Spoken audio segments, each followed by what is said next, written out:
Belakangan ada hal-hal yang agak menggelisahkan saya gitu ya. Karena saya ketemu langsung gitu. Tadinya cuma denger-denger tapi ketemu langsung. Yaitu saya ketemu dengan orang-orang yang ada di posisi manajer tapi rasa staff gitu. Orang-orang yang ada di posisi direktur rasanya manajer gitu. Nah, ini agak menggelisahkan. Padahal ya di posisi manajer tentu punya wewenang yang luar biasa besar dibandingkan para staf. Apalagi di posisi direktur gitu yang punya sangat besar, tapi kok rasanya masih rasa staf. Nah, saya coba merenung-renung ya kira-kira apa penyebabnya gitu ya. Karena orang dinaikin itu juga nggak mungkin ngasal-ngasal amat ya kan. Pasti ada alasannya, tetapi kok kenyataannya masih ada. Nah, yuk kita coba telaah ya. Kira-kira apa yang penyebab orang sudah di posisi lebih tinggi tapi kok kerasanya masih kayak di posisi yang di bawahnya gitu ya.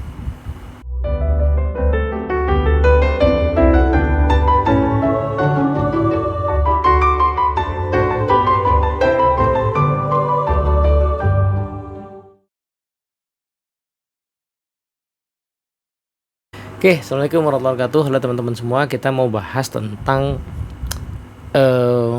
bahwa di dalam setiap peran itu selalu dibutuhkan pertumbuhan. Orang biasanya dinaikkan posisinya itu karena record ya. Dan record itu yang paling kelihatan adalah hasil dari kemampuan teknis. Kalau saya bisa jualan saya bagus gitu ya, karena kemampuan teknis saya menjual bagus, nah saya eligible layak untuk dijadikan misalnya sales manager ya gitu. Biasanya modalnya teknis memang. Tapi yang tidak orang sadari sebenarnya kemampuan teknis itu pasangannya yang nggak kelihatan. Menurut saya sih pasangannya, ada yang mengatakan itu di bawahnya, tapi atau di baliknya. Tapi menurut saya pasangannya adalah kemampuan non teknis atau yang sering disebut sebagai soft skill.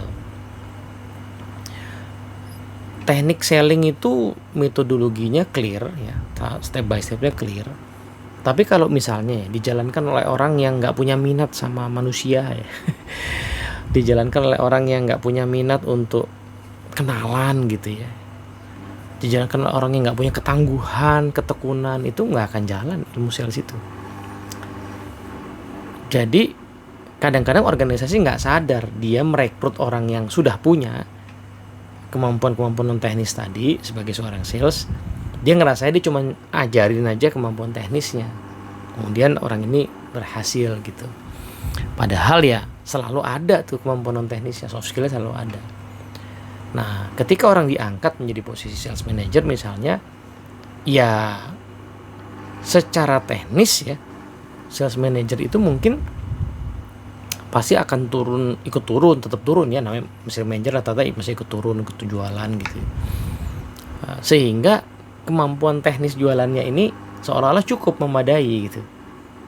Ya, karena ya memang dia masih butuh itu kan.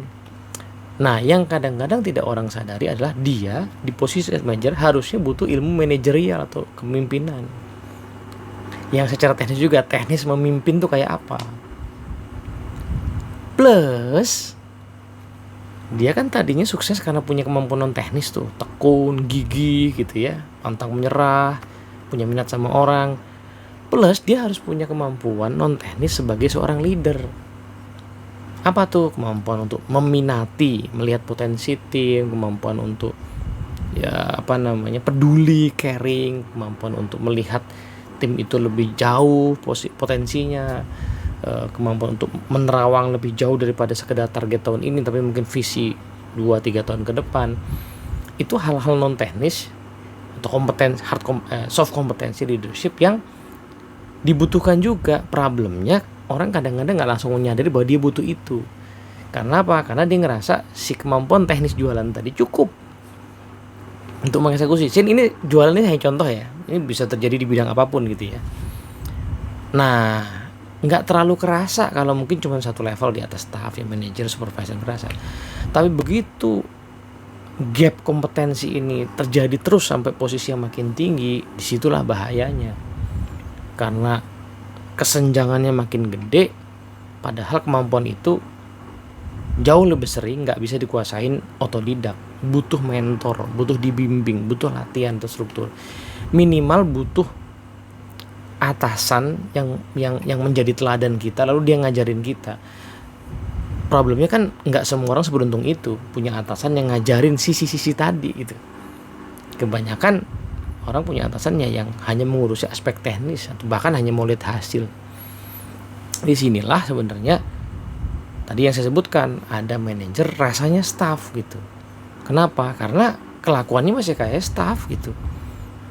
Dia fokus di hal teknis banget, dia even gak ngerti aspek teknis leadershipnya, apalagi aspek non teknis leadershipnya. Nah yang lebih ngeri di level direktur. Kenapa ada direktur rasa manajer? Ini bahkan bukan direktur rasa GM loh ya. Saya agak ekstrim ngasih contoh, tapi emang ketemu direktur rasa manajer. Kenapa? Karena ya hanya mengandalkan kemampuan teknis gitu. Kemampuan teknis dari sisi leadership di level director belum dikuasai, apalagi kemampuan non teknisnya. Kemampuan non teknis dari sisi dia sebagai leader di level direktur. Dan ini cukup banyak saya temui di perusahaan keluarga ya. Perusahaan keluarga begitu, karena mungkin perusahaan keluarga direktur kebanyakan dari anaknya, dari ponakannya gitu kan. Nah sehingga si founder ini nggak bisa lepas, nggak bisa pensiun ya.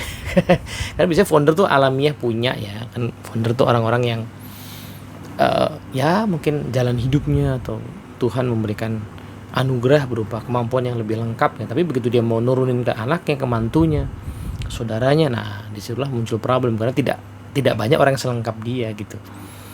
Maka harusnya di-develop, harus dikembangkan. Maka ya dua sisi sih. Organisasi harus sadar bahwa leader itu nggak terjadi secara tiba-tiba. Jadi kita nggak boleh berpikir bahwa ntar juga jadi sendiri, ntar juga pinter sendiri, nggak boleh. Karena nggak banyak orang bisa kayak gitu, yang bisa pinter sendiri itu nggak banyak. Jauh lebih banyak yang harus di-develop, harus disiapin. Itu dari sisi organisasi. Dari sisi orangnya juga harus tahu diri. Kalau saya itu pasti ada gapnya. Kalau begitu saya dikasih amanah baru pasti ada gapnya. Sadari gapnya di mana gitu.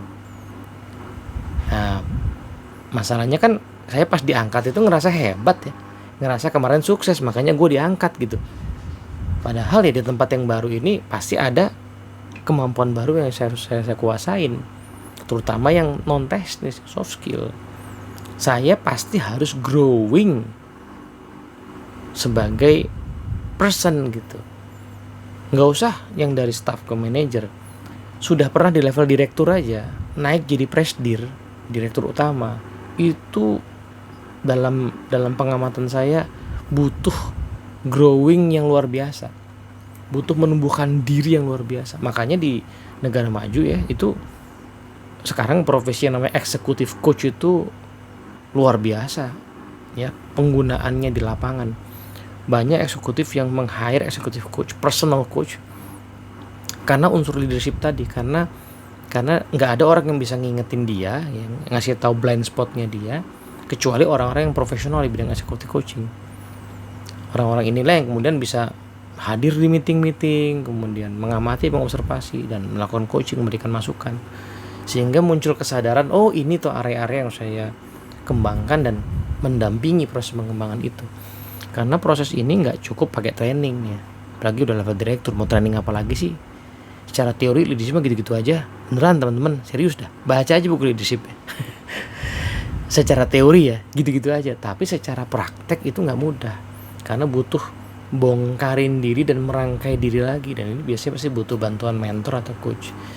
Jadi leader-leader yang ngerasa bisa survive tanpa mentor, hati-hati deh. Apalagi organisasi Anda itu sekarang bergerak cepat ya, berubah cepat. Terus Anda pengen cepat berubah juga gitu, hati-hati. Cari mentor, cari coach. Investasi di situ, pribadi ataupun pakai kantor. Karena tanpa itu ngeri ya. Ngerinya tadi ngerasa direktur padahal masih manajer gitu ya. Nah, karena tiap peran Ya kita lihat contoh yang sederhana lah, orang yang sudah mandiri menikah itu kan cuman kelihatannya ganti peran ya, dari individual dari individu menjadi seorang suami atau istri. Itu aja butuh growing kan, itu aja butuh menumbuhkan diri. Lah ini kita mau memimpin organisasi pasti butuh menumbuhkan diri gitu. Moga-moga manfaat. Assalamualaikum warahmatullahi wabarakatuh.